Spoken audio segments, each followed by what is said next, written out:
కోమటిరెడ్డి వెంకటరెడ్డి గారు తెలంగాణ రాష్ట్ర సాధన గురించి ఐటీ శాఖ మంత్రి కూడా ఉమ్మడి రాష్ట్రంలో రాజీనామా చేసినటువంటి వ్యక్తిని మాట్లాడాల్సిందిగా కోరుతున్నాం. మీ ప్రియతమ నాయకులు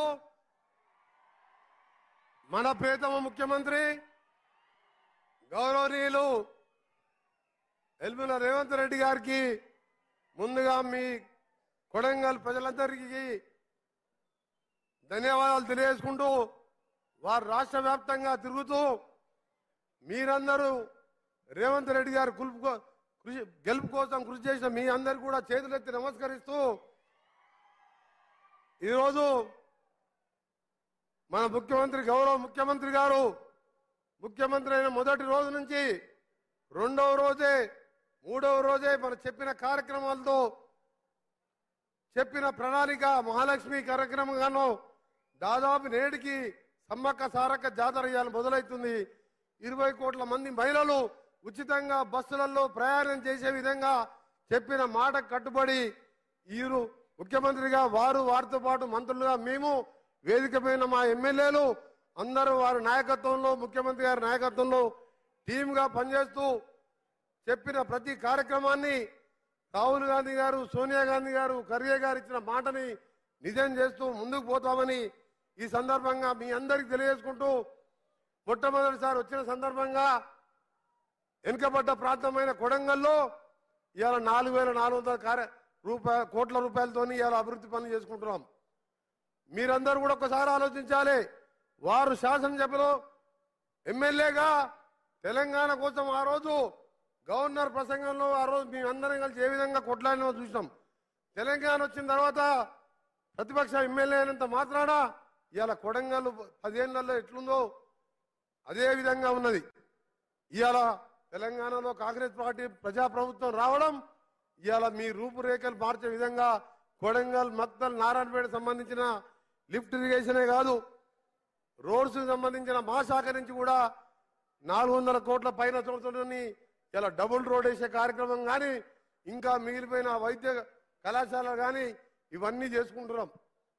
మన దురదృష్టం ఏంటంటే 10 సంవత్సరాలు తెలంగాణ ఇచ్చిన కాంగ్రెస్ పార్టీ ఇవాళ గజ్వేల్ సిరిసిల్ల సిద్దిపేటకే అభివృద్ధిగా నోచుకుంది తప్ప ముఖ్యంగా మహబూబ్నగర్ లాంటి వెనుకబడ్డ జిల్లా నల్గొండ జిల్లా ఫ్లోరైడ్ ముట్టుకుంటే భయం నీళ్లు తాగాలంటే భయం అలాంటి జిల్లాను పక్కన పెట్టిండు. కానీ మన ముఖ్యమంత్రి గారు వచ్చిన మొదటి రోజుకెళ్ళి మూసి అనుకుంటా ఎక్కడ మాట్లాడినా దాన్ని ప్రక్షాళన చేయాలి. హైదరాబాద్ సికింద్రాబాద్తో పాటు నల్గొండ జిల్లాలో లక్షలాది మంది రకరకాల రోగాలతో ఇవాళ ఇబ్బందులు పడుతున్నారు చనిపోతున్నారు అని చెప్పి ఇలా మూసి ప్రక్షాళనకు నడుము కట్టి ఇలా కార్యాచరణ తీసుకొని ముందుకు పోతున్నాం. అందుకనే కేసీఆర్ గారిని అడుగుతున్నాడు. ఇలా 6 లక్షల కోట్లు అప్పు చేసి కమిషన్లు వచ్చే కాళేశ్వరం కట్టి 3 ఏళ్లకే ఇలా మేడిగడ్డ బ్యారేజ్ కట్టి లక్షల కోట్లు సంపాదించడం తప్ప ఎప్పుడైనా మూసి మీద ఆలోచించడవా? ఒక్కసారి కేసీఆర్ హరీష్ కేటీఆర్ ఆలోచించుకోవాలి. సిగ్గు లేకుండా రేపటికెళ్ళి మొదలు పెడతారంట పోరుపాట అంట. కృష్ణా వాటర్ గురించి పోరుపాట మొదలు పెడతారంట. ఇవాళ కృష్ణానది నీళ్ళు ఎవరు రాసిచ్చింది? మీరు జగన్మోహన్ రెడ్డితో కుంభక్కయ్య రాసిచ్చింది ఎవరు? ఇవన్నీ కూడా టీవీలో చూసిను. ఇవాళ రేవంత్ రెడ్డి గారు మన గౌరవ ముఖ్యమంత్రి గారిని ఎదుర్కోలేక బొక్కలు అని చెప్పి నాటకాలు ఆడి అసెంబ్లీ ఇంట్లో కూర్చున్నాడు తప్ప అసెంబ్లీకి వచ్చే ధైర్యం చేయలే. అసెంబ్లీకి వచ్చి మన ముఖ్యమంత్రి గారితో ఎదురుగా మాట్లాడగలుగుతాడా? అంత తెలివి ఉంది ఆయనకు? ఆయనకు తెలివి లేదు. ఆయన చెప్పుకుంటే ఆయనే నేనే చీఫ్ ఇంజనీర్ని నేనే ముఖ్యమంత్రిని ప్రపంచంలో అద్భుతం సృష్టిస్తా అంటే అది 3 ఏళ్లకే కుప్పకూలిపోయింది. అద్భుతం పోయింది. అది పోయింది. పదవి పోగానే బొక్కలిరిగి కుర్చీలో పడ్డాడు. ఆయన వచ్చి రేవంత్ రెడ్డి గారితో కొట్లాడాలని మొఖం లేక హరీష్ రావు ముందు పెడతాడు. హరీష్ రావు దగ్గర ఏమున్నది? ఆయన చెప్తాడు ఇంట్లో ఉంటాడా? ఈయన పైసలు వర్కులు ఇస్తే ఆయన దగ్గర కమిషన్ తీసుకొచ్చి ఈయనకు అప్పచెప్పాలి. ఆయన మరి ఆయనతో మాట్లాడాలి. అందుకనే సోదరులారా, మన కేటీఆర్ గారు కూడా గతంలో ఒక మాట అన్నాడు. రేవంత్ రెడ్డి గారు మా కేసీఆర్ కాలి గోటికి సరిపోరంటే తెల్లారి నేను మాట అన్నా. కేసీఆర్ గారు కాంగ్రెస్ టీడీపీ పుణ్యవాణి మంత్రి డిప్యూటీ స్పీకర్ అయితే నువ్వు బటాబటి 80 ఓట్లతో ఎమ్మెల్యేగా అయినావు. మా జడ్చర్లకి వెళ్ళి మన మిడ్జిల్కి వెళ్ళి ఇండిపెండెంట్ జడ్పీటీసీగా ఇండిపెండెంట్ ఎమ్మెల్సీగా ఎమ్మెల్యేగా ఈరోజు సొంతంగా ముఖ్యమంత్రి అయినరు. నీ కుటుంబం మొత్తం కూడా ఇవాళ మా రేవంత్ రెడ్డి మా ముఖ్యమంత్రి గారి ఎడమ గారి గోటికి కూడా సరిపోలేదు ఒక మాట చెప్పిన.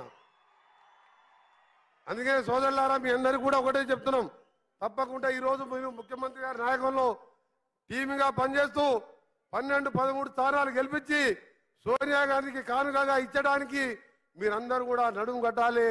అందరూ కూడా ఒకటే విజ్ఞప్తి చేస్తున్నాం. వాళ్ళలాగా తొందరలాగా లేదు, ఇలా ప్రతి విషయంలో ఆలోచించి నిర్ణయం తీసుకుంటున్నాం. మన ముఖ్యమంత్రి గారు ఏ విషయంలో నాకు ఒకటే చెప్పిండు, ఇవాళ ఔటర్ రింగ్ రోడ్తోని ఇవాళ హైదరాబాద్లో ఎయిర్పోర్ట్ మనమే కట్టినాం. రాజశేఖర రెడ్డి గారు ముఖ్యమంత్రిగా ఉన్నప్పుడు ఔటర్ రింగ్ రోడ్ మనమే వేసినాం, పివి నరసింహరావు ఎక్స్ప్రెస్ వే వేసినాం.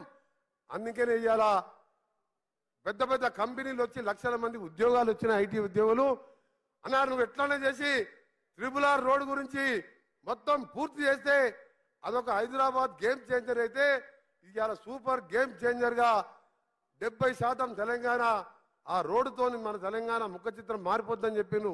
అందుకని నిన్న గడ్కరీ గారిని కలిసినాం, అన్ని ఒప్పించుకున్నాం. ముఖ్యమంత్రి గారి నాయకత్వంలో త్వరలోనే టెండర్లు పిలిపించి రీజనల్ రింగ్ రోడ్ కూడా పూర్తి చేస్తామని వచ్చే 3-4 సంవత్సరాలు దాన్ని కూడా పూర్తి చేసి తెలంగాణ అభివృద్ధిలో ఉంటాం. ఈసారి 64 సీట్లే కాదు, వచ్చేసారి 124 సీట్లు రావాలి. సీట్లు పెరిగితే నిన్న మన కిషన్ రెడ్డి గారు అంటున్న ఒక మాట ఇయ్యాలి, పేపర్లో చూసిన, ఈ కాంగ్రెస్ పార్టీ ప్రభుత్వం ఎక్కువ ఉండదని. కిషన్ రెడ్డి 5 ఏళ్ళు కేంద్ర మంత్రిగా 100 రూపాయలను తెచ్చుకున్నవారు సికింద్రాబాద్ పార్లమెంటుకు. నువ్వు చేతగారి మినిస్టరు, మూసీ గురించి ఆలోచించినవా? కేంద్ర ప్రభుత్వం నీ చేతుల్లో ఉన్నది. నీ మోడీ గారు నమామి గంగా అని 40,000 కోట్లు పెట్టి గంగా నది శుద్ధి చేస్తే నీ మూసీని క్లీన్ చేసుకునే బుద్ధి లేదు. ఆఖరికి ఎందుకు అడిగినంటే మా భువనగిరి కిల్లా మీద రోపే కట్టడానికి కేసీఆర్ గారు 50 కోట్లు టెండర్ ఇచ్చి ఆయన మోసం చేసిండు. నువ్వు ఒక 200 కోట్లు దిగాయా టూరిజం మినిస్టర్ అని చెప్పి 3 సార్లు తిరిగి గంట సేపు బదిలాడితే 4 ఏళ్ళు అయింది తప్ప 200 కోట్లు ఇవ్వలే. ఆయన మాట్లాడుతున్నారు కాంగ్రెస్ పార్టీ ఎక్కువ రోజులు ఉండదని. వాళ్ళు భ్రమలు అంటున్నారు. టీఆర్ఎస్ పై బీఆర్ఎస్ పై ఆ పార్టీ ఖతమైంది.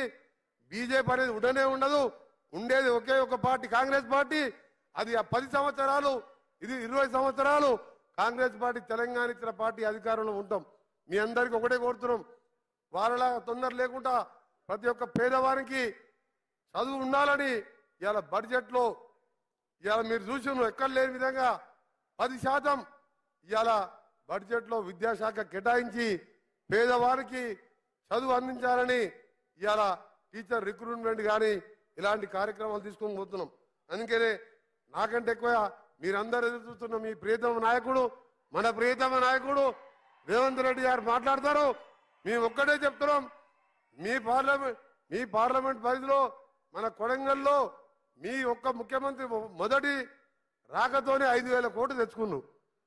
60-70 వేల లీడ్ వస్తే మళ్ళీ ఒక 5,000 కోట్లు వస్తాయి. అందుకని 60-70 వేల మెజార్టీ తీసుకొచ్చి మీ పార్లమెంట్ మీ ముఖ్యమంత్రికి మన ముఖ్యమంత్రికి మేమందరం అండగా ఉంటాం. కొడంగల్తో పాటు తెలంగాణ ప్రజలందరూ కూడా అండగా ఉంటూ ముందుకు పోదాం తెలియజేసుకుంటూ మరొకసారి గౌరవ ముఖ్యమంత్రి గారి బడి మొదటిసారి కొడంగల్ పేరింటున్నాం రోజు 20 ఏళ్ళకెళ్ళి.